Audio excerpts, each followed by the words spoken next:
Amis des courses et de Hong Kong, bonjour. L'information a pu vous échapper, mais le vendredi qui a précédé la fin de la saison à Hong Kong, c'est-à-dire le 11 juillet dernier, une soirée de gala organisée par le Hong Kong Jockey Club célébrait les champions qui s'étaient illustrés au fil des 11 mois qui s'étaient écoulés jusque-là.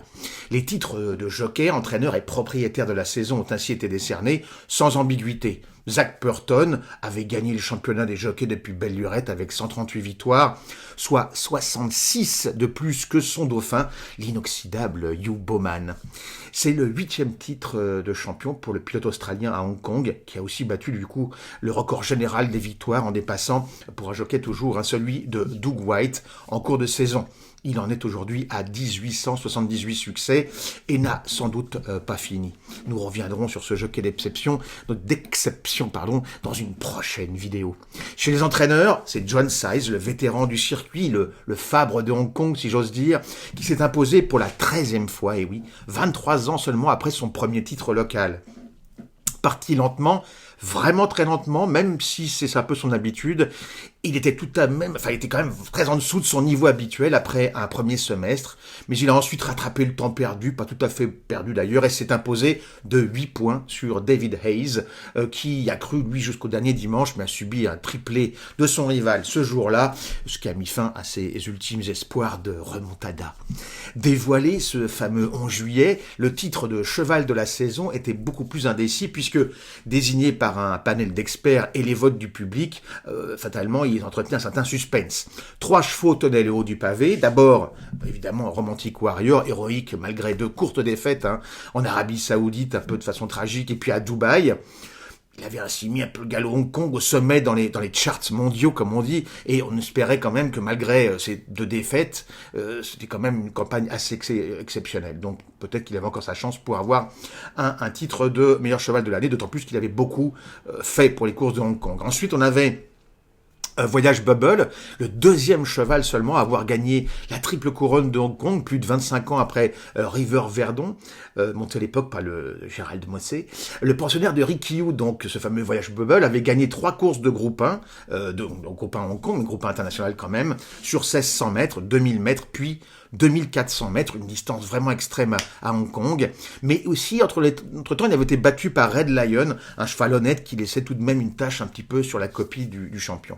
Enfin on avait Kaiying Rising, meilleur sprinter du monde sur le papier, invaincu en 8 sorties dans la saison, dont les 3 étapes des séries du sprint, et un vrai phénomène dans son genre. Alors les 3 avaient vraiment le droit d'espérer, parce qu'ils avaient tous de solides arguments, comme je viens de vous le dire. Finalement, c'est Kaiying Rising qui a gagné la timbale, avec son propriétaire d'ailleurs, qui était désigné meilleur propriétaire, premier propriétaire de la saison à Hong Kong.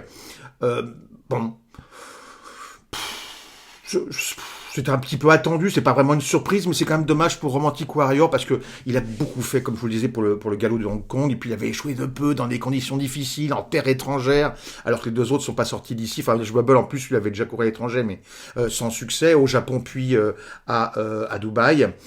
Donc voilà. Kaiying Rising n'a pas encore couru à l'étranger, il va courir en Australie à la fin de l'année, en mois d'octobre, dans The Everest, une course à 12 millions d'euros. Alors Voyage Bubble, il voyage pas vraiment pour le moment. Donc on verra l'année prochaine s'il peut peut-être, il a pris de l'expérience, je sais pas.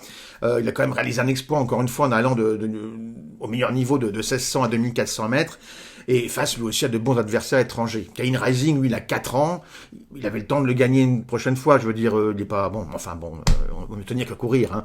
Alors on le saura encore une fois plus, si jamais il gagne l'Everest, le course donc à 12 millions d'euros en Australie au mois d'octobre.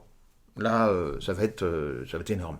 En attendant, une autre arrivée demeurait indécise jusqu'à la dernière course de la saison, mercredi 16 juillet à Happy Valley, le prix Tony Cruz, qui récompense le meilleur jockey formé à Hong Kong.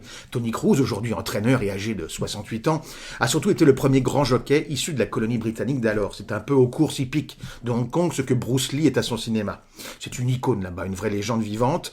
Alors ce titre est très disputé, Et après de longs calculs, enfin aujourd'hui, cette saison c'était très disputé, parce qu'il y avait 3 pilotes qui étaient au coude à coude, et il y avait 2 ex-aequo après la victoire de Derek Lung dans la toute dernière course de la saison, et 2 deuxièmes places de Matthew Poole en début de réunion en plus, très courte défaite en plus.